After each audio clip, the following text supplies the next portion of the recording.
saya mau mengajak kepada setiap kita untuk memahami Sabat itu. Hari pertama, kedua, ketiga, keempat, kelima, dan keenam. Di hari keenam ini manusia diciptakan. Hari ketujuh, Allah berhenti total dan menguduskan hari itu. Perhatikan baik-baik. Di hari keenam, manusia itu diciptakan. Hari pertama yang dijumpai oleh manusia adalah hari Sabat. Relevan gak ayat ini dengan ini? Matius 6 ayat 33. Tetapi carilah dahulu kerajaan Allah dan kebenarannya, maka semuanya itu akan ditambahkan. Benar gak di sini disuruh cari dulu kerajaan Allah? Di sini manusia belum bekerja, di sini manusia belum. Di proses penciptaannya, biarlah mereka berkuasa atas ini, itu, dan sebagainya. Tetapi bekerja nggak dia di waktu Sabat itu? Manusia tidak bekerja. Baru di sini dia baru bekerja. Lihat di sini. Berarti tujuan penciptaan pertama kali ketika manusia diciptakan, perintah bekerja diberikan memang, tetapi pada waktu Sabat dia harus berdiri. Allah memerintahkan cari dulu kerajaan Allah dan kebenarannya, maka semuanya itu akan ditambahkan di sini. Jadi dalam kehidupan kekristenan kita bekerja dulu sekuat tenaga. Kalau sudah nggak kuat, kalau udah loyo baru baca Alkitab, baru kita merenungkan Alkitab, baru kita berdoa. Betul nggak begitu? Betul nggak? Hah? Bersabatlah dahulu baru bekerja. Karena prinsip Alkitab jelas ngomong bahwa cari dulu kerajaan Allah dan kebenarannya, maka semuanya itu akan ditambahkan. Alkitab tidak pernah kebolak-balik dalam mengajar. Alkitab selalu jelas dalam prinsip dan konsepnya, bahwa hari pertama yang dijumpai oleh manusia setelah penciptaannya adalah Sabat. Itu menunjukkan bahwa tujuan penciptaan pertama kali adalah Allah bersekutu dengan manusia. Dalam persekutuan Allah dengan manusia, disitulah ia akan menyingkapkan kebesarannya, akan membela setiap kita.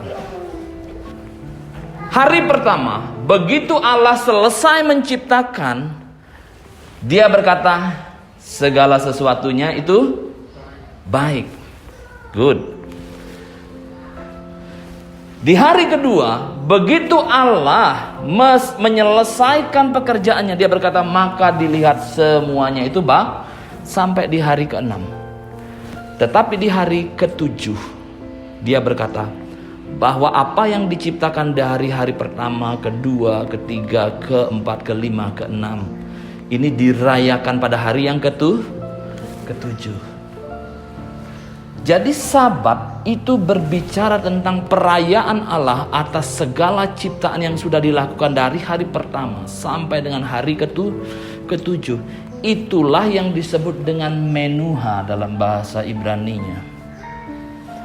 Menuha. Pernah dengar istilah Menuha? Menuha itu artinya beristirahat, tenang, dan kedamaian Tuhan. Menuha itu merupakan jenis kebahagiaan dan harmoni dengan makhluk yang diciptakan.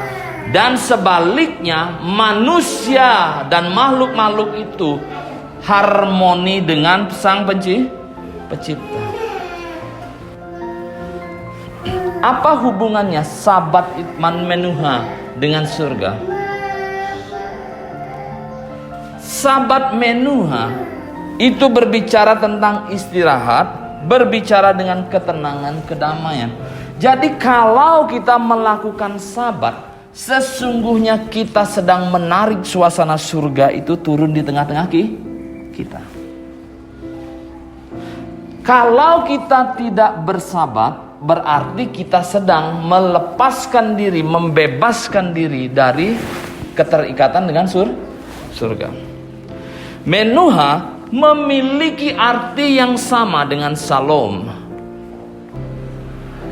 Shalom artinya damai sejahtera turun atas kamu. Sabat berbicara tentang shalom itu yang turun. Menuha adalah Allah merayakan seluruh penciptaannya. Sabat menuha artinya Allah mengundang ciptaannya untuk menikmati kehidupan ilahi. Siapa yang tidak suka kalau diundang sama Pak Jokowi ngomong ini? Mari datang ke istanaku, semeja sehidangan dengan aku. Bajumu yang lusuh ku ganti dengan standar kerajaan, standar pemerintahan. Sepatumu yang sudah mulai robek harus kamu ganti. Jangan permalukan istana saya dengan sepatu robekmu. Jangan permalukan istana saya dengan baju lusuh. Standar kehidupanmu, segala sesuatunya diatur sesuai dengan standar istana. Istana Buckingham di Inggris ketat sampai cara kalau saya mau masuk ke ke istana itu diundang makan sama permaisuri. Sebelum masuk itu Bapak Ibu, saya harus sudah di training cara megang sendok, cara megang garpu, cara megang, semua di training dulu sebelum bisa masuk sehidangan dengan mereka. Jangan-jangan nanti daging mental ke wajah ratu gitu, karena nggak bisa pakai garpu dan di training dulu. Lalu sekarang Raja di atas segala raja, nama di atas segala nama, pencipta semesta ini mengundang kepada engkau. Mari bermenuha dengan aku. Mari merayakan kebesaran kerajaanku ini masuk dalam hadirat dan kuasaku. Menuha adalah merayakan bersama Sang Pencipta. Kalau Raja Nebukadnezar dia mengundang seseorang lalu orang itu tidak datang kepada kerajaannya, apa yang akan terjadi? Ya, habis riwayatnya. Datang tanpa diundang, masuk ke dalam kerajaannya tanpa raja mengulurkan tongkatnya, memaksa diri untuk masuk menerobos, apa yang terjadi? Almarhum. Allah pencipta langit dan bumi juga mengundang kepada setiap kita bermenuha dengan Dia, untuk tinggal diam di hadiratnya, untuk menikmati suasana ilahi, untuk menikmati gimana sih rasanya. Bapak Ibu pernah gak merasakan dalam satu penyembahan tiba-tiba ada sesuatu gerakan yang luar biasa masuk dalam diri, begitu damainya, begitu tenangnya. Mau gempa bumi skala 7,5 skala Richter, tenang, diam, tenang dalam dekapan kasih Bapa, begitu tentram. Cobalah Bapak Ibu lakukan penyembahan dengan sungguh. Pada waktu engkau merasakan aliran-aliran sungai kehidupan itu masuk dalam hidupmu, ada ketenangan yang luar biasa. Menuha akan memberi kita pandangan positif tentang kebaikan dunia. Visi di mana tidak ada rasa takut, ketidakpercayaan atau perselisihan. Ada perayaan dan berbagi. Mari kita lihat Sabat. Pada hari ke-6 manusia diciptakan. Hari berikutnya yang dia jumpai adalah Sabat. Setelah Sabat manusia bergerak. Artinya bahwa Sabat ini di sini posisinya memberikan tujuan dan arah hidup kemana manusia itu harus bergerak. Bukan sebaliknya. Bukan sebaliknya, bergerak dulu baru diberikan arah. Tetapi Sabat memberikan arah tujuan, arah hidup kemana manusia harus bergerak. Sabat itu mengizinkan kehendak Tuhan terjadi dalam kehidupan kita. Maka hari ini ketika ibu-ibu, bapak-bapak semua datang di sini, pastikan bahwa engkau sedang ada dalam kehendak Tuhan. Jangan biarkan engkau duduk di sini selama 2 jam, tetapi kehendakmu sepenuhnya menguasai engkau dan engkau nggak dapat apa-apa dalam ibadahmu. Engkau sedang menjalankan rutinitas keseharian, engkau sedang melakukan break dari aktivitasmu dengan duduk diam di sini.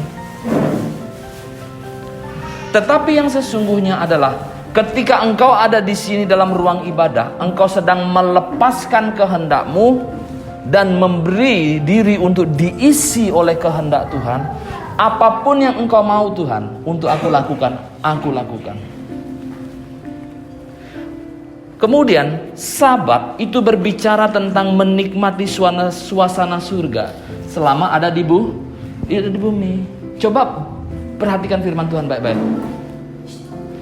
Sabat itu berbicara tentang menikmati suasana surga selama engkau ada di bumi.